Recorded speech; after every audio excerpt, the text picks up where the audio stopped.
நம்ம வீடியோக்குள்ளே போகிறதுக்கு முன்னாடி ஒரு ஸ்பான்சர்ஷிப் வீடியோ பற்றி பார்த்துடலாம். யாரோட வெப்சைட் அப்படின்னா ஜென்ரிவ்யூ, அவங்களோட வெப்சைட்டை பற்றி தான் பார்க்க போகிறோம். நான் வெப்சைட் லிங்க் டிஸ்கிரிப்ஷனில் கொடுத்துருக்கேன்.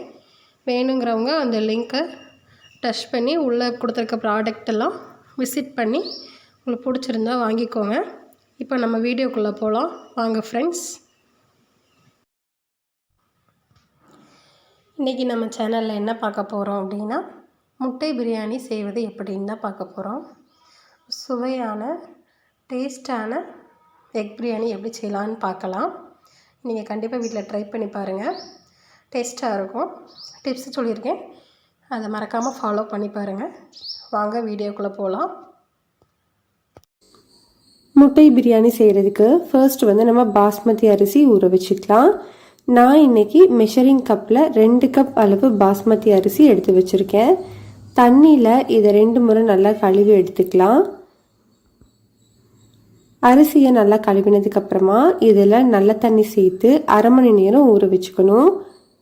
நம்ம செய்ய ஆரம்பிக்கிறதுக்கு 10 நிமிஷத்துக்கு முன்னாடி ஊற வச்சிங்கன்னா கரெக்டாக இருக்கும். இப்போ இது ஊறட்டும். பிரியாணி செய்கிறதுக்கு இப்போ நம்ம ஒரு பேனில் 1 டீஸ்பூன் அளவு எண்ணெய் சேர்த்து சூடுபடுத்திக்கலாம்.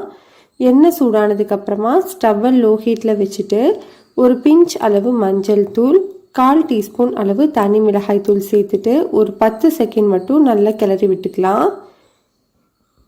இப்போ இதில் நான் இன்னைக்கு 6 முட்டை வேக வச்சுருக்கேன். அந்த முட்டையை இந்த மசாலாவில் சேர்த்துக்கலாம்.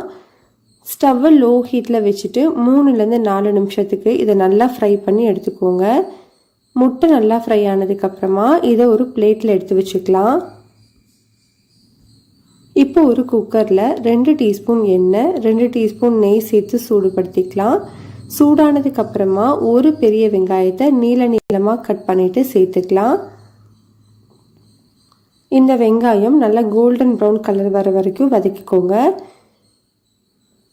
இந்த அளவுக்கு நல்ல கோல்டன் ப்ரௌன் கலர் வர வரைக்கும் ஃப்ரை பண்ணிவிட்டு இதை தனியாக எடுத்து வச்சுக்கலாம்.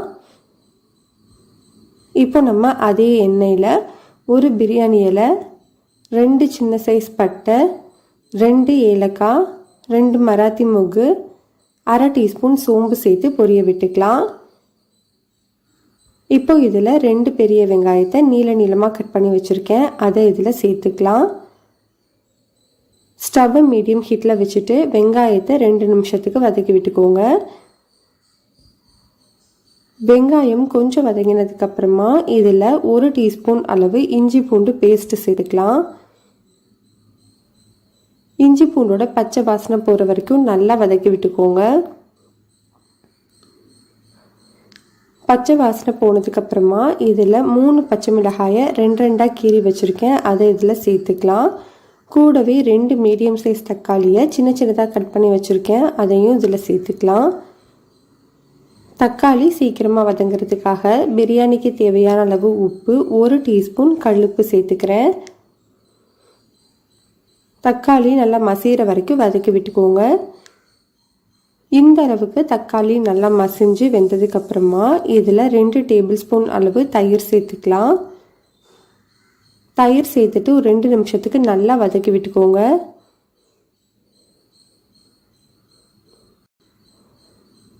ரெண்டு நிமிஷத்துக்கு அப்புறமா இதில் ஒரு பிஞ்ச் அளவு மஞ்சள் தூள், 1 டீஸ்பூன் தனி மிளகாய் தூள், 1 டீஸ்பூன் மல்லித்தூள், அரை டீஸ்பூன் கரம் மசாலா தூள் சேர்த்துக்கலாம். தூளோட பச்சை வாசனை போகிற வரைக்கும் நல்லா வதக்கி விட்டுக்கோங்க. பச்சை வாசனை போனதுக்கப்புறமா இதில் கொஞ்சமாக புதினா, கொஞ்சமாக கொத்தமல்லி சேர்த்துட்டு ஒரு 1 நிமிஷத்துக்கு வதக்கிக்கலாம். நம்ம இந்த கப்பில் தான் 2 கப் அளவு பாஸ்மதி அரிசி எடுத்தோம் இல்லையா, 1 கப் பாஸ்மதி அரிசிக்கு 1.5 கப் அளவு தண்ணி சேர்த்துக்கணும். நம்ம 2 கப் அரிசி எடுத்ததுனால 3 கப் அளவு தண்ணி சேர்த்துக்கிறேன். தண்ணி சேர்த்து லைட்டாக மிக்ஸ் பண்ணிவிட்டு ஒரு 3 நிமிஷத்துக்கு கொதிக்க வச்சுக்கோங்க. தண்ணி நல்லா கொதிக்க ஆரம்பித்த உடனே நம்ம ஃப்ரை பண்ணி வச்சுருந்தோம் இல்லையா வெங்காயம், அதில் கொஞ்சமாக தூவிக்கோங்க. பிரியாணிக்கு மொத்தமாக 1 கைப்பிடி அளவு புதினா, 1 கைப்பிடி அளவு கொத்தமல்லி சேர்த்துக்கணும். அதில் நம்ம கொஞ்சமாக புதினா கொஞ்சம் கொத்தமல்லி சேர்த்துட்டு நம்ம ஊற வச்சுருந்த அரிசியில் பாதி மட்டும் இப்போ சேர்த்துக்கோங்க. பாதி சேர்த்ததுக்கப்புறமா திரும்ப கொஞ்சமாக ஃப்ரை பண்ண வெங்காயம், கொஞ்சம் புதினா, கொஞ்சம் கொத்தமல்லி தூவிக்கலாம். இது மேலே பேலன்ஸ் இருக்கிற அரிசியையும் சேர்த்துக்கலாம். இப்படி நம்ம லேயராக சேர்க்கும்போது சாப்பிட்றதுக்கு ரொம்ப நல்லாயிருக்கும். நம்மக்கிட்ட பேலன்ஸ் இருந்த புதினா கொத்தமல்லியும் சேர்த்துட்டு நம்ம ஃப்ரை பண்ணி வச்சுருந்த முட்டையை சேர்த்துக்கலாம். முட்டை சேர்த்ததுக்கப்புறமா குக்கரை மூடிட்டு விசில் வச்சு மீடியம் ஹை ஹீட்டில் 2 விசில் வச்சு எடுத்துக்கலாம். 2 விசிலுக்கு அப்புறமா நம்ம எடுத்து பார்க்குறேன். பாருங்கள், நம்மளுக்கு சூப்பரான முட்டை பிரியாணி ரெடியாக இருக்குது. உதிரி உதிரியாக ரொம்ப டேஸ்ட்டாக, அடி பிடிக்காமல் குழையாமல் ரொம்ப சூப்பராக வந்திருக்கு பாருங்கள். கண்டிப்பாக இதே மாதிரி நீங்களும் ட்ரை பண்ணி பாருங்கள், ரொம்பவே நல்லாயிருக்கும்.